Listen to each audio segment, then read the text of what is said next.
It's already 2022 and inflation is going crazy. Prices are going up. The cost of borrowing is going up. And it is a huge, the government's printing so much damn money. The U.S. government is already bankrupt. Its unfunded liabilities far exceed even the assets in the country itself. But I'm saying this is good news. You're in the right place. I'm Justin Hitt with Sustainable Wealth Secrets. I know, folks, the cash you have in the bank doesn't buy crap anymore. Cash flow is tighter than ever before. The stock market's going up, it's going down. Who knows what's going on? The government is the Federal Reserve right now, this is January 2022, is talking about how many interest rate hikes it's going to produce over the years. So if you were thinking about buying a house, refinancing, or otherwise using real estate to generate cash, man, you're definitely going to have some challenges, but I'm going to tell you right now, it is not the end of the world. In fact, in the 1980s, 1970s, top marginal tax rates were 91%. There are options. Now, I'm going to share with you 3 key options and approaches, some of which might be difficult to implement, and some of them very easy to implement. Number 1 is monitor free net cash flow. When the economy gets bad, wealthy people have the discipline, they have the focus in order to cut costs quick. So when the economy gets bad, it doesn't hurt rich people. When rich people get additional taxes, they get levies, they get fines, they get all these increasing expenses, they don't pay them. They simply let go the housekeeper, they downsize to, they live in the summer cottage and rent out the big house. They do other things rather than worry about or be frustrated about costs going up. In fact, what they're going to do is they're going to make sure they find other ways to pay their bills. By the way, I am cooking sausages in the background there. I just thought this message was so important that we should get into it right now. So number 1, it's free net cash flow. Do anything necessary to maintain free net cash flow. Now, one way of doing that is to increase your income. But definitely it's a lot easier just to start cutting costs. So downsizing. We talk about intentional thrift. Now, many wealthy individuals are already living like that, and they're converting their income into net worth by buying assets that cash flow rather than things around their house. And believe me, I've had problems with this myself. I got a number of hobbies. I enjoy the hobbies. I buy tools and equipment for the hobbies. And then I'm like, I don't use the things all the time, or I get distracted and I'm not as involved in the hobby as I was before. You have to convert those items into cash. If you haven't used something in your house for more than a year, convert it to cash, get it out of the house, move on. Now, you can also find other ways to reduce your expenses or to convert assets into cash, but you may want to wait for those high value assets until inflation numbers are through the roof or until they're higher. So you don't go off and sell your gold to increase your cash flow. It's better, again, to reduce your costs, to maybe buy in bulk. So you're going to buy more materials, you're going to get a lower cost per unit, you're going to build a bigger pantry, that kind of stuff. Number 2 is you want to be looking for opportunities in the marketplace to buy distressed assets. So if you're a high-income professional and you've gotten as much free cash flow as you possibly can, you will be able to take action on distressed assets that other people won't be able to do. Because again, you've got the cash and you've got the eye to convert those assets into cash flow. Now, what kind of assets could they be? Well, they could be houses sold at distressed, financed by owners, rather than having to use the bank. Because again, cost per capital in the bank's going to go up. It could be related to a hobby. Maybe you like to work on cars. Maybe you like to improve stuff. Whatever it is, it's going to convert something that is perceived by the marketplace as low value into something of high value. This third point is going to be an example of combining the first and the second.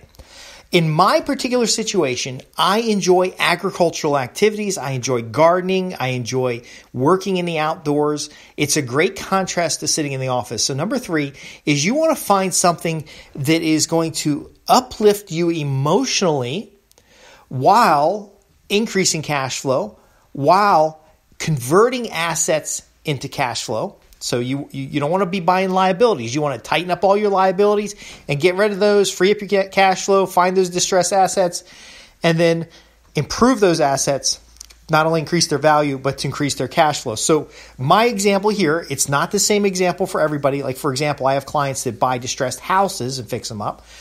But I'm going to just share with you an example that's relevant to some of the supply chain issues that we're looking at today.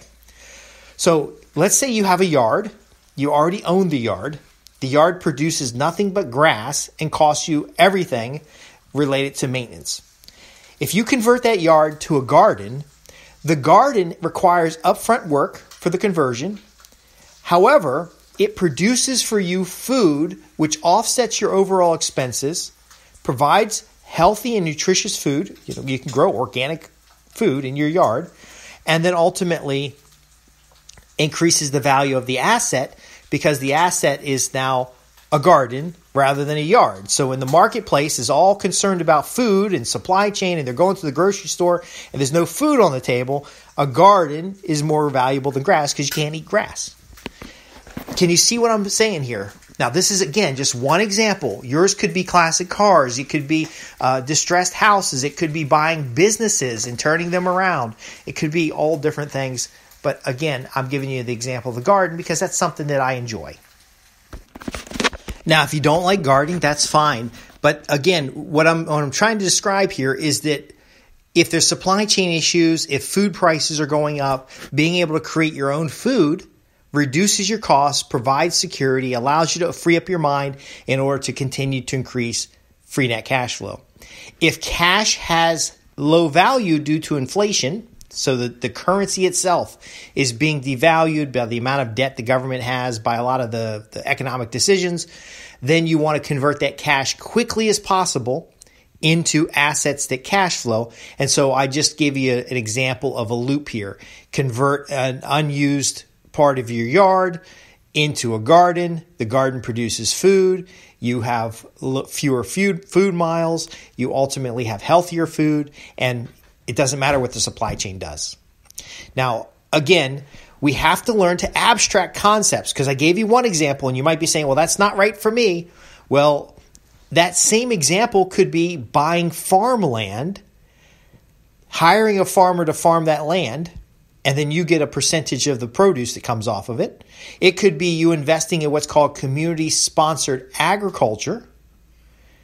It could, in community-sponsored agriculture means that you prepay for your groceries, essentially. So you've fixed the cost of your groceries. The farmer grows the food, and then they deliver it to you every month. There's a lot of concepts here. My key point is that no matter how bad the economy gets, no matter how bad inflation gets, no matter how horrible the decisions the government makes, there are always options. So we have to prioritize and look beyond the cash itself. Now, the biggest and most powerful thing about converting your income into wealth or wealth generation in general is that if you focus only on money, then you get stuck in these situations where governments inflate the money or there's a stock market crash. I wanted to give you an example that shows you something other than actual cash in your pocket. If you can create the things that money would normally buy, and you can reliably get access to those things, then you're going to be ahead of the game. So here's another example. Rather than buying brand new furniture at the store, you go to an antique shop, you go to a quality consignment store, and you buy pre-owned furniture for the fraction of the cost. Can you see how this works? You still get the furniture you want, but you paid less for it, and very often can get higher quality. Where we live, there's a bunch of Bassett furniture wholesalers or outlet stores, and you can buy an $800, $900 Vanity for like $300. Now, do you need a $300 Vanity? Well, if you do need a Vanity at all, it's better to get a $300 one rather than a $700 one. But the quality of the furniture makes it last for a long time. And so if you had to liquidate it later, it has some resale value.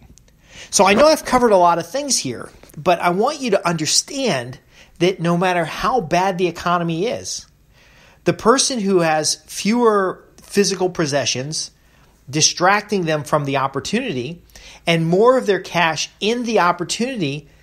See, these things are cyclical. So right now the economy could be bad, but in 10 years from now, so the 1970s, there were fuel shortages. There were people waiting in line for fuel. There were food issues because fuel prices were so high, food prices went up, wages were depressed. There was inflation in the economy, but we survived. We still had the 80s and the 90s. Can you see how this works, folks? So wealth comes from your approach. It comes from your mindset. It's understanding that free net cash flow is more valuable than how much you're earning, especially if you've satisfied your expenses and your needs, and then the free net cash flow is that surplus above and beyond. Now, you have to have the surplus. You don't want to tax the surplus. You don't want to tax your assets in the bank. Taxing is theft. Okay?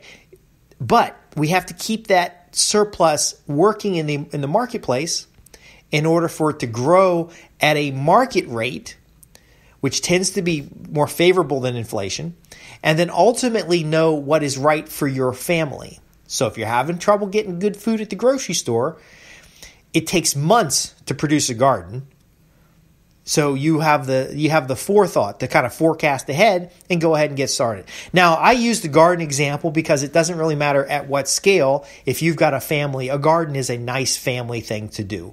You know, the kids get to see where their food comes from. Everybody gets to be outside and have some fresh air. It's good for your health. It's a good community activity. You know, a community garden can come together and you can share the produce and you can share the effort and you can have community dinners. In fact, I'm working with one farm. We're probably going to have a quarterly banquet and really celebrate that fresh food and that entertainment. We have a chef that's probably going to be preparing the food for us. So again, you can do that at any scale, but it doesn't have to be a garden. It could be buying and selling real estate. It could be buying distressed assets in the stock market. It could be buying, like I said, classic cars and rebuilding them. I'm just giving you examples, but there's really an unlimited number. If you want to speak specifically about your situation and what's the opportunity for you, if you want some common sense approach to multiplying the free net cash flow you're able to produce, or implementing what we call the intentional thrift strategy to really just kind of get, to be fair, living expenses are highly inflated over the years, and people are living in McMansions that are right next to other McMansions rather than a property, an estate property where they have their mansion on land. I can help you with some of that adjustment. So simply write in your questions. I'm Justin Hitt at Sustainable Wealth Secrets, www.sustainablewealthsecrets.com. If you'll write in there with your questions, I will be more than happy to help you with some answers and move you towards that sustainable wealth. Sustainable wealth doesn't care what the economy's doing. It doesn't care what the global and geopolitical situation is. It doesn't care about dumb political decisions. It's because it works on mathematics. It takes your income. It generates free net cash flow. The free net cash flow is invested into assets that cash flow. You get a compounding value in both the income and the value of the assets. We're leveraging compound interest. We're leveraging buying low, selling high. We're leveraging a systematic approach to build more than just capital. We're forming the variety form of capital, which includes social capital, which includes relationships, which includes your knowledge, all those things that are necessary to give you the balance so that you can wade out any storm. There is a storm here. Right now, there's a storm. Food prices are through the roof. Housing costs. The government keeps shutting down businesses, so a lot of businesses struggle. You can opt out of this with the right plan. I'd like to help you develop that plan. Thanks for listening.